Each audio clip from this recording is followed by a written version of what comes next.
be with us tonight, Lord. In Jesus' name we pray. Amen. You may now take your seats. What do I mean? What I mean is this, that, reflecting His holiness starts at home. It starts at home. I would confess to you that, I'm married to my beautiful wife. She's the sweetest. Her name is Candy. We've been married for 10 years. And she's so beautiful, but we have differences. And sometimes, I get irritated at her. I get irritated for small things. And then eventually, because of my reaction or my response, she will get discouraged. And she will just discourage. And eventually, it will affect on how we relate with our children. It will affect our relationship with our children. And then, for me, it will somehow take me some time to apologize. It will take me some time to apologize. And I will think to myself that I'm right. And this is the right thing. This is what the Bible verse are saying. Blah, blah, blah, blah, blah. But by God's grace, His Holy Spirit will empowers me. And then, because He lives in me, He dwells in me, and only by His grace, that I can ask for her forgiveness.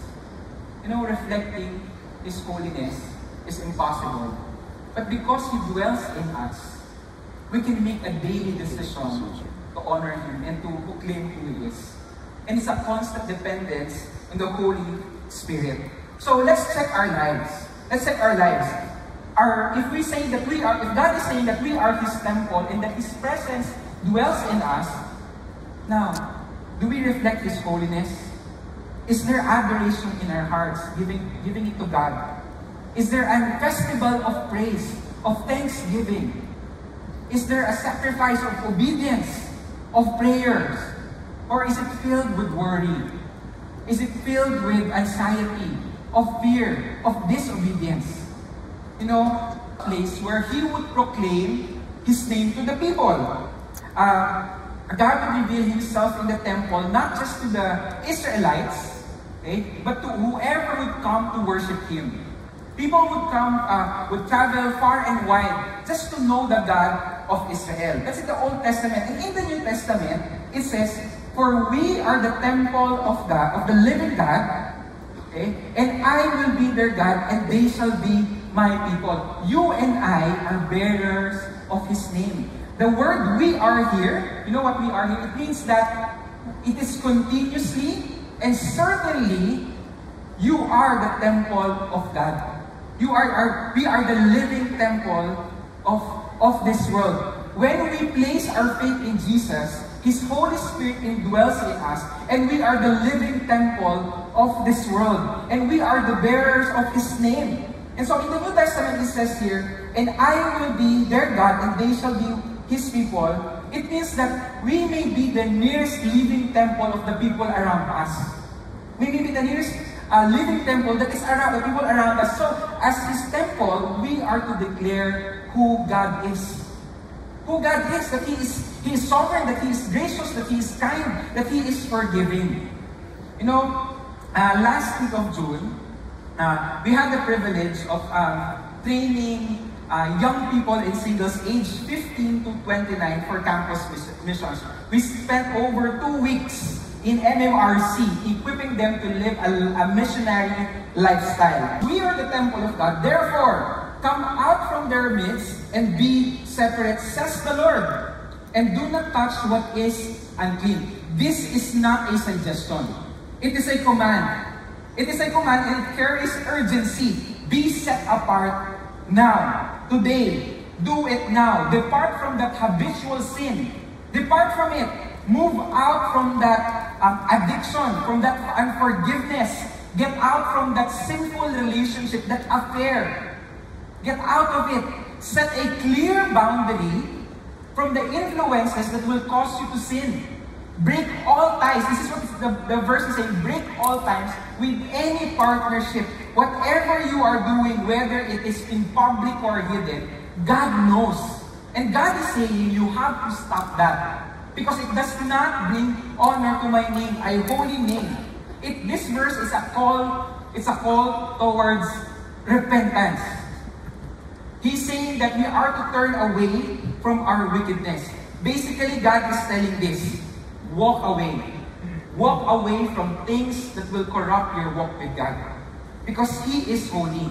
In 1 Peter chapter 1, verse 15 to 16, but like the Holy One who called you, be holy yourselves, be holy yourselves and also in all your behavior, because it is written, you shall be holy, for I am holy. What does it mean? What does it mean to know or to hear the word that God is holy? You know, God is holy means this, that He is completely free from evil. He is perfectly sinless.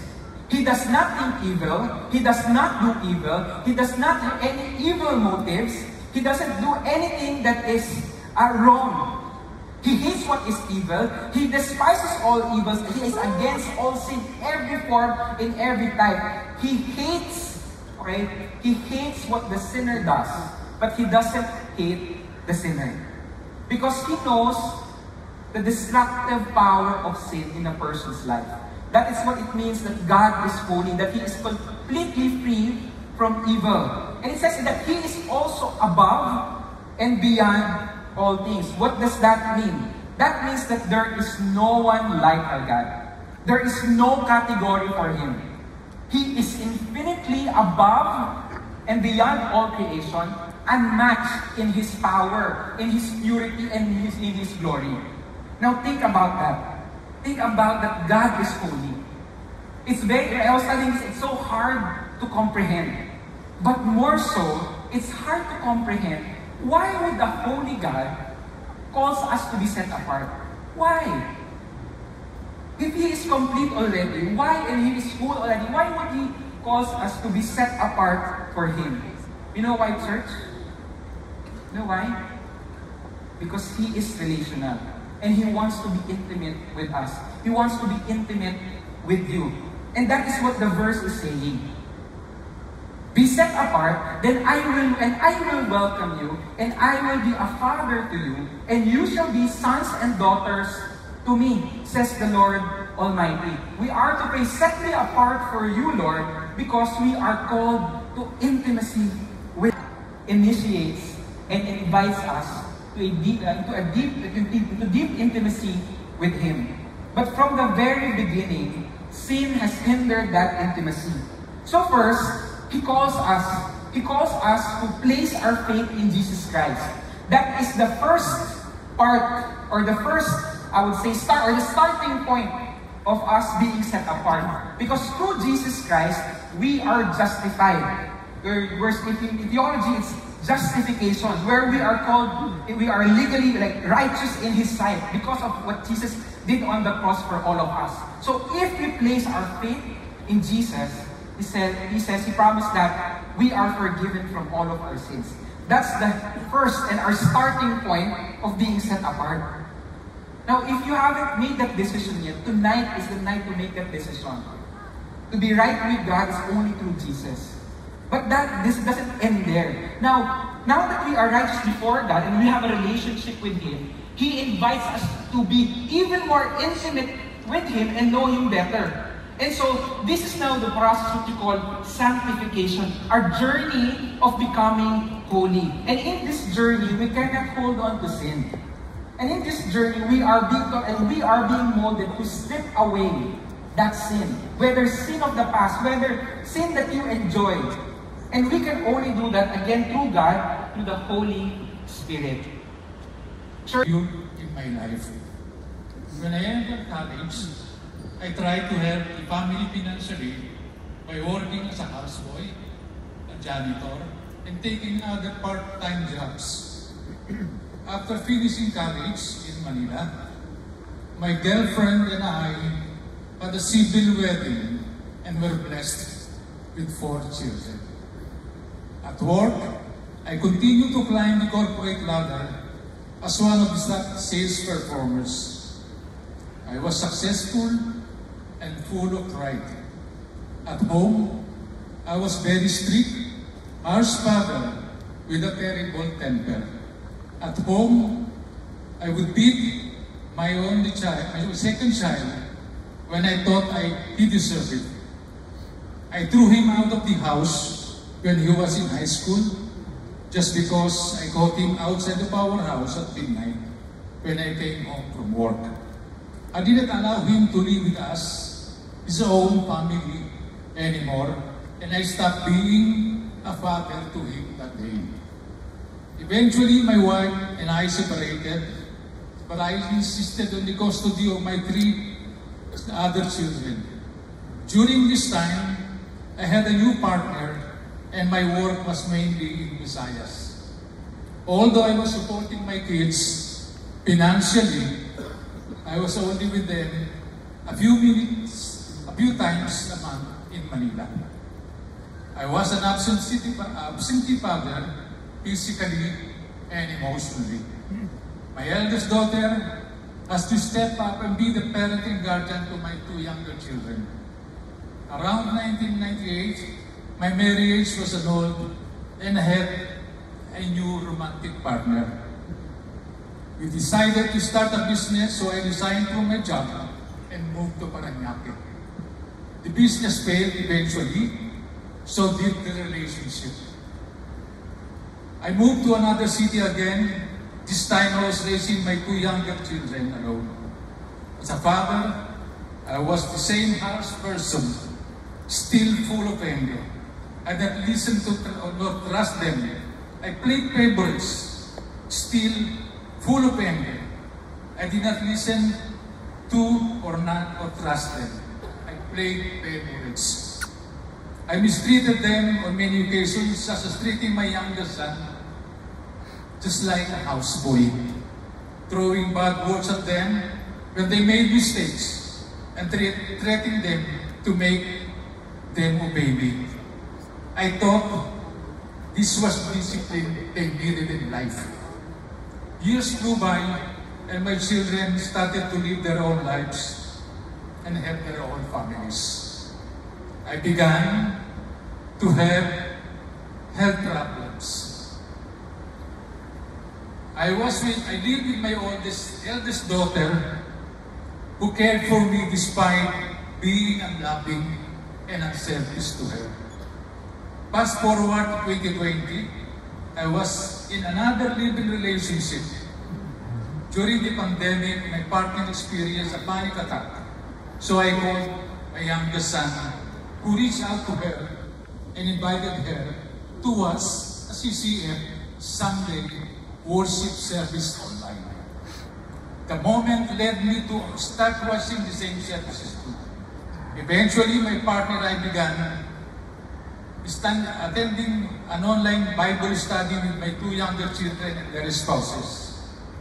Little by little, God began to work in my proud heart. I started reading the Bible and was eventually led to end a relationship with my then partner.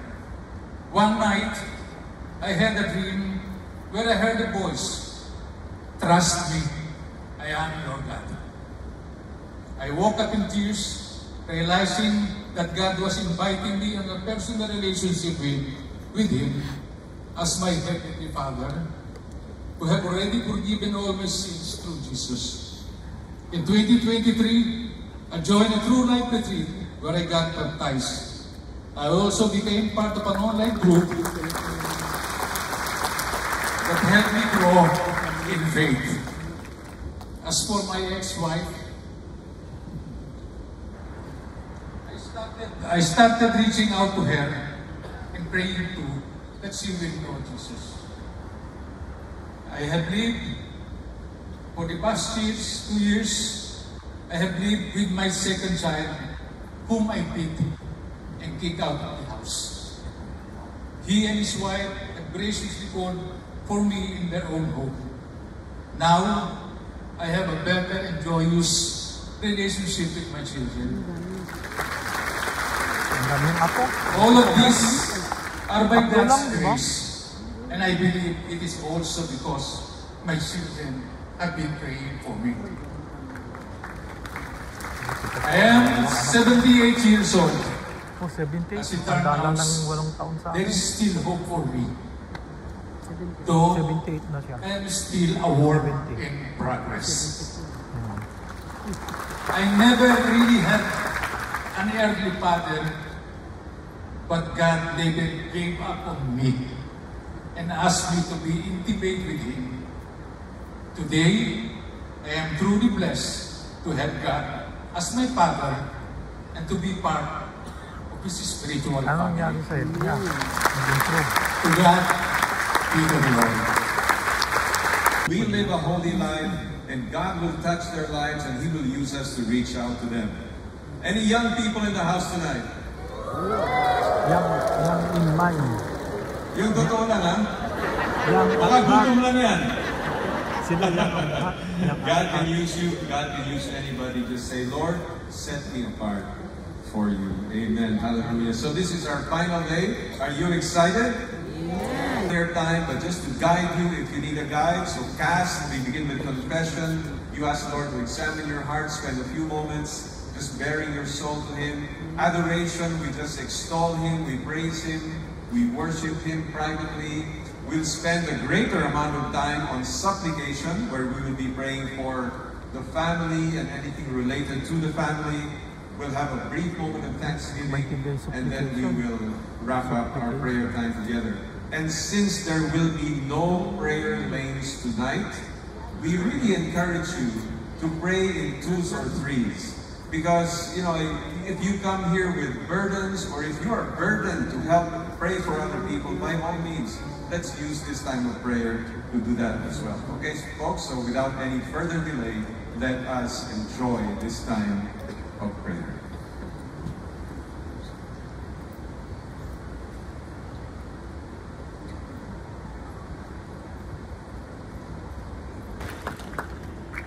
One of the last words of the testimony we heard earlier was Oscar saying that God is now his Father, and he is privileged to be part of his spiritual family.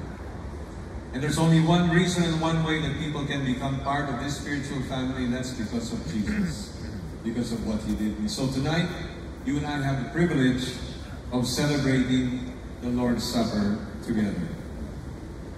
Everybody have their elements?